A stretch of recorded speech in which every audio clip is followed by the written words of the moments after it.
Présentation de la proposition de loi portant répression des infractions en matière de stupéfiants, substances psychotropes et de précurseurs, ce jeudi au Sénat par l'honorable Jean-Laury Lulongo-Boti Labanza.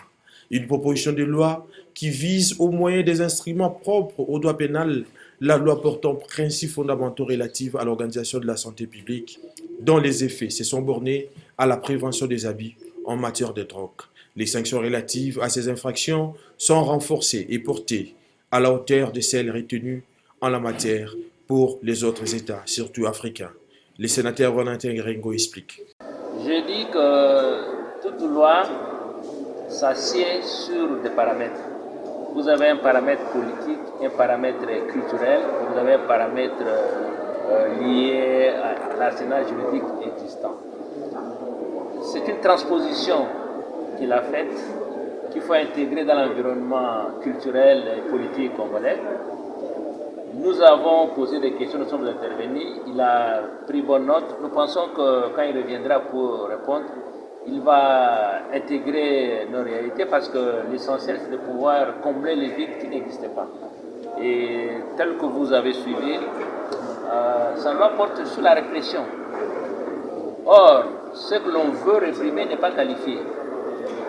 Nous voudrons, comme le gouvernement l'a demandé d'ailleurs, il faut d'abord commencer par qualifier les faits, qualifier l'infraction, puis réprimer l'infraction. Donc, nous allons contribuer pour que cette proposition de loi puisse fondamentalement être transformée afin que l'objectif puisse être atteint. Juste avant l'examen de cette proposition de loi, quelques sénateurs ont claqué la porte du Sénat à cause de l'insécurité à l'est de la République démocratique du Congo. Valentin Guérin. Vous venez de le dire, nous sommes de cœur avec eux, nous sommes solidaires avec eux.